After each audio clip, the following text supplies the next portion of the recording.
说过一句抱歉。她是个小女孩，有没有自尊？哇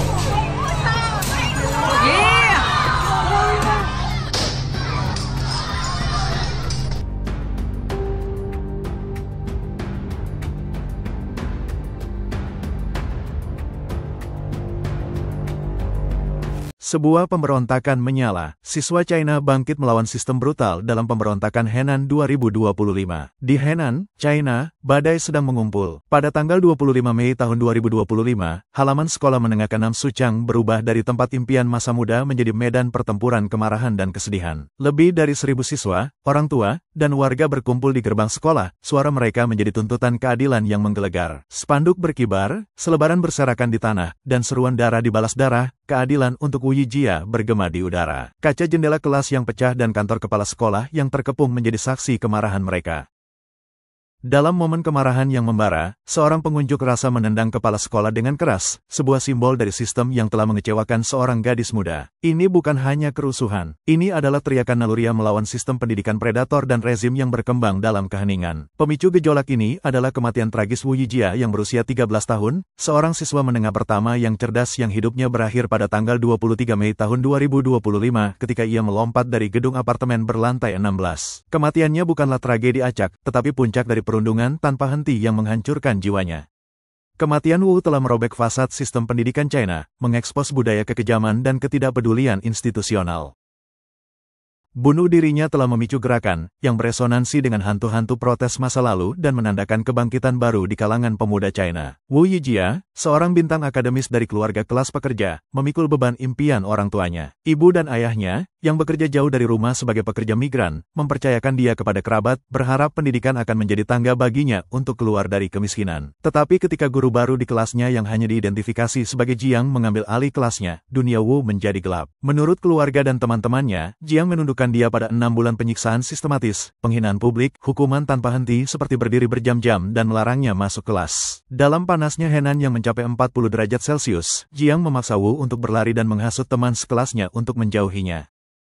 Sepupu Wu mengungkapkan permohonan putus asa gadis itu kepada ibunya untuk pindah, tangisan yang tidak terjawab karena orang tuanya terlalu jauh untuk campur tangan. Pada tanggal 23 Mei setelah 3 hari hukuman tanpa henti, Wu memilih kematian daripada menanggung satu momen penderitaan lagi. Respons sekolah sama dinginnya dengan menjengkelkannya. Alih-alih akuntabilitas, administrator mengalihkan kesalahan kepada keluarga Wu, mengutip pengawasan orang tua yang buruk sebagai penyebabnya. Jiang, guru yang menjadi inti tragedi, tidak menunjukkan penyesalan, dilaporkan asyik dengan ponselnya selama pertemuan dengan kerabat Wu yang berduka. Pada tanggal 24 Mei keluarga membawa penderitaan mereka ke gerbang sekolah, berbagi kisah mereka dengan kerumunan yang semakin banyak. Media sosial meledak ketika siswa memposting tentang kekejaman Jiang yang menuntut keadilan untuk Wu. Pada tanggal 25 Mei protes membengkak menjadi pemberontakan skala penuh. Massa mengacungkan foto Wu yang ditempel di dinding dengan slogan-slogan seperti hutang darah harus dibayar dan melampiaskan kemarahan mereka pada infrastruktur sekolah, menghancurkan jendela dengan petasan dan batu. Sekolah mengunci gerbangnya, tetapi gedung pengajaran menjadi kanvas kemarahan massa. Situasi berubah menjadi kekacauan. Polisi dan pasukan huru-hara turun dengan semprotan merica dan pentungan, diduga memukuli siswa dan menangkap setidaknya 5 orang. Pada tanggal 26 Mei ayah Wu, setelah berhari-hari dalam tahanan polisi, muncul dalam sebuah video yang mengklaim masalah itu telah diselesaikan dan bahwa pihak berwenang telah menanganinya dengan tepat. Pernyataan itu berbau paksaan, sedikit meredakan kemarahan. Siswa membanjiri akun media sosial Wu dengan pesan duka dan pembangkangan, bersumpah untuk menjaga perjuangannya tetap hidup. Kematian Wu Yijia bukanlah insiden terisolasi. Ini adalah gejala dari sistem yang sakit. Sekolah-sekolah China yang seharusnya mengasuh pikiran telah menjadi panci presto tempat perundungan berkembang. Pada tahun 2023, seorang anak berusia 14 tahun di sekolah menengah atas Yuan di Sangqiu, Henan, meninggal dalam keadaan mencurigakan, kemungkinan dari pelecehan guru, memicu protes 10.000 orang. Pada tahun 2021, seorang gadis seusia yang sama di sekolah menengah bahasa asing eksperimental Zhengzhou melompat hingga tewas setelah hukuman seorang guru dengan sekolah yang menghindari akuntabilitas dengan mengklaim tidak ada rekaman pengawasan. Kasus-kasus ini mengungkap kebenaran yang suram. Sekolah, terutama di wilayah yang kompetitif seperti Henan, memprioritaskan nilai di atas kemanusiaan. Henan, rumah bagi jutaan orang, adalah wadah tekanan pendidikan. Pada tahun 2021,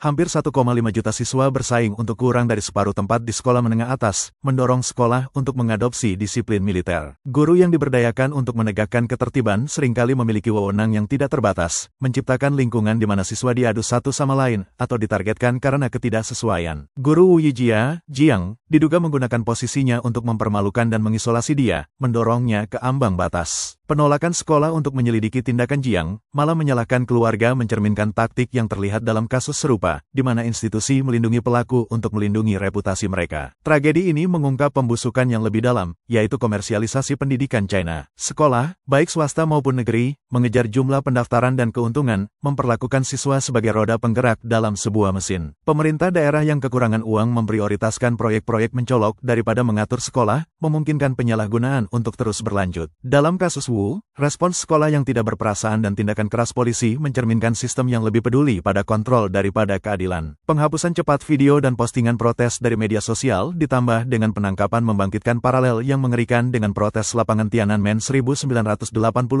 di mana seruan reformasi disambut dengan tank dan sensor. Erosi kepercayaan semakin dalam. Tingkat pengangguran kaum muda China mencapai lebih dari 20% pada tahun 2024, membuat keluarga menyandarkan harapan mereka pada pendidikan sebagai satu-satunya jalan menuju mobilitas. Namun, ketika sekolah menjadi medan pertempuran penindasan, harapan itu berubah menjadi keputusasaan. Orang tua Wu, seperti banyak orang lain, mempercayakan putri mereka pada sistem yang mengkhianatinya. Kesedihan mereka adalah mikrokosmos dari krisis yang lebih luas di mana orang China biasa menghadapi biaya yang meroket, jam kerja yang melelahkan, dan rezim yang menekan perbedaan pendapat dengan pengawasan dan kekuatan. Pemandangan di sekolah menengah Kanam Chu Changcheng menggemakan semangat 1989 ketika siswa membanjiri lapangan Tiananmen menuntut keadilan dan kebebasan. Protes-protes itu, meskipun dihancurkan, meninggalkan warisan keberanian. Pemberontakan Henan hari ini, meskipun lebih kecil, menyala dengan api yang sama, penolakan untuk menerima ketidakadilan dan keinginan akan kebenaran. Slogan-slogan yang diteriakkan siswa dan jendela yang pecah bukanlah vandalisme tetapi deklarasi bahwa kebohongan sistem tidak akan lagi ditoleransi. Namun, sejarah memperingatkan tentang biayanya. Kegagalan Tiananmen berasal dari ketidakbersatuan dan represi brutal, dan pengunjuk rasa hari ini menghadapi pengawasan yang lebih ketat. Pernyataan paksaan Ayah Wu menggarisbawahi buku pedoman rezim, membungkam kebenaran dengan segala cara. Meski begitu, api Suchang menawarkan harapan. Pembangkangan siswa memaksa respons, betapapun tidak memadainya, dari pihak berwenang. Dari revolusi yang menggulingkan dinasti Qing hingga protes kertas putih 2022 dan pemogokan pekerja Biyadi 2025,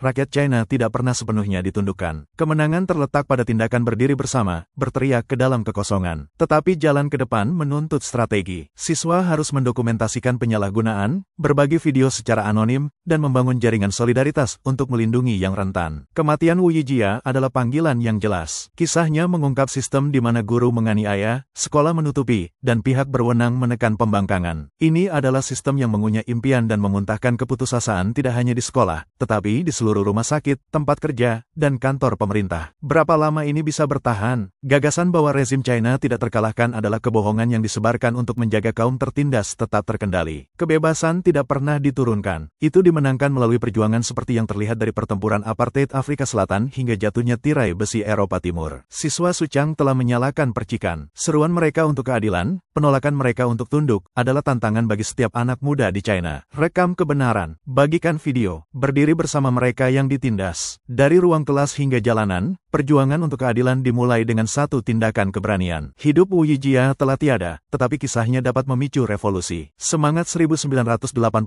hidup di setiap siswa yang berani mengatakan tidak, yang berani menuntut masa depan di mana sekolah adalah tempat suci, bukan penjara. Bangkitlah, pemuda China, suara Anda dapat mengguncang fondasi tirani.